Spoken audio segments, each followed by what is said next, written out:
All right, couple things I have to do here today on this car. It's like 2019 Dodge Scat Pack.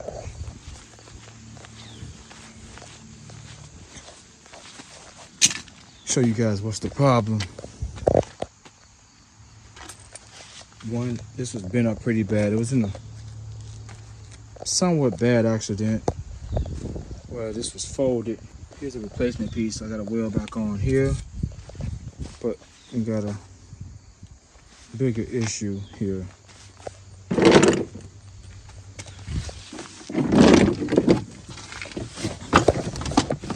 Look at that, sheared off. And this doesn't take an oil filter directly to the motor.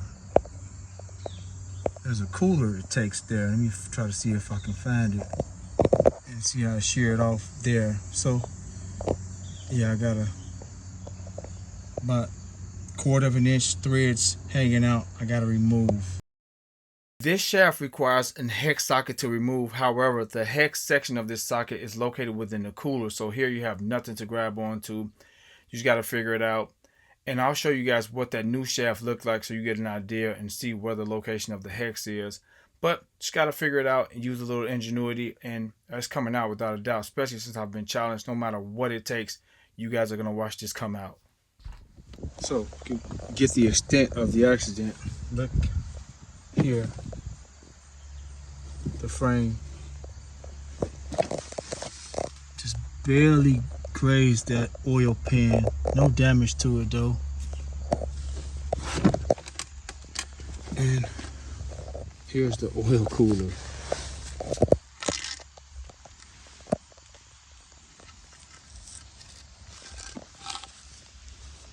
So we got new replacement parts already. All right, yeah, we're gonna get this thing looking back just how it was. And I'm gonna paint the hood, was messed up really bad. All right, let me get started on doing the first thing, is removing those threads from the engine. All right, I need to remove this dipstick tube, 10mm bolt right there along the side of the motor.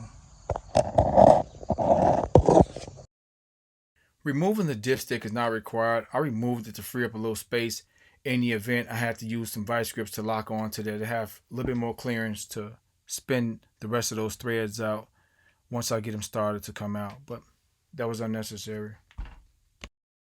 So here's my initial go at it. I got the vice grips locked up there pretty firmly, but you also have to realize this shaft is part of the oil filter system, whereas that oil filter will be replaced throughout the course of this engine life. And if you add a little logic to that, let you know that those threads have thread lock on them. So the vice grips probably wasn't going to work here. And what that thread locker does is prevent that shaft from coming out, doing frequent oil changes or oil filter removal. And I got to just change up my method here so I can get this out. So what I found to work really well to remove this broken shaft was the nut that I have in my hand. The axle nut, the old axle nut is the key here, guys. That's the key to get this thing removed. If you look at the back of that axle nut, that large surface is the key. This bolt is huge, and I was able to get it threaded just a little bit to see if this will work, but no, that's not gonna work. All right, got the welder right here. Got me some light up there. We're gonna tack that nut on right there.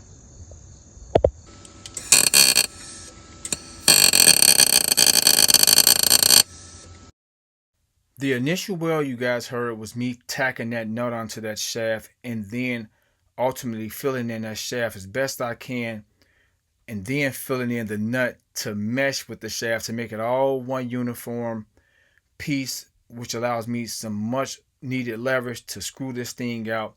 But this nut, although oversized and fit the shaft perfectly almost, I got a half a turn on it, wasn't going to work. And I'll show you guys why the axle nut was critical to removing this and worked well.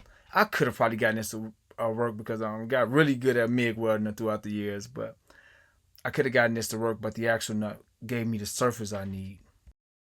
Another crucial step to removing this is patience. You got to be patient. You can't screw it off really quickly, no matter what kind of bites you got.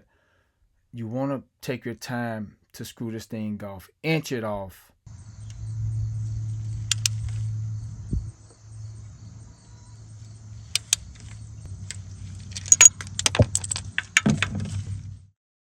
So here I have the axle nut up here. You guys see how I have it filled with weld material, and although it's much larger than the threads, I'll show you all how I angled it to tack it on first and then ultimately fill both of them out when I remove it out. But yeah, let's get this out of here. So on my initial turn, I can tell I got very good bite down on it, and despite me having a bite, patience is key here. I took my time. I have these clips sped up to 800% just to give you an idea, and you still see me inching it out.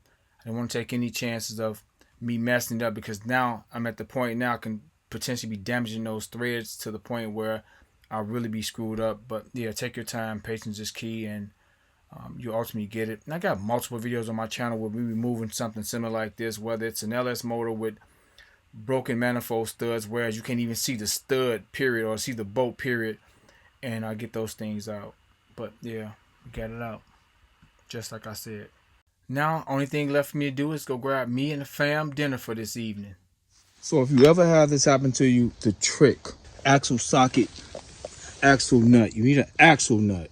You have to fill that in, otherwise it'll be super hard for this to come out just using regular nuts, even though they're oversized. The axle nut gives you space to weld all around in there and bite what's inside of here. So I filled that all in first before I placed the axle on there, because it's hollow in there. You see how this is offset? Because I poured it over slightly over to the end of those threads, so when I do weld, I won't touch the block. So I hit that corner right there, and although it's uneven, this flat surface allowed me to, with the axle socket, turn it off straight, or turn it off without it being on an angle. All right, flawless removal, nothing, zilch, no damage nowhere. And here's the new piece. So this is what we just removed.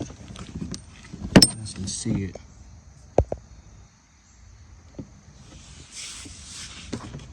And the shaft goes through here, like so. Screws onto the motor. There's a seal O-ring right here. And cool. All right. Hope you guys found this video helpful. Thanks for watching. Terrence and I'm out.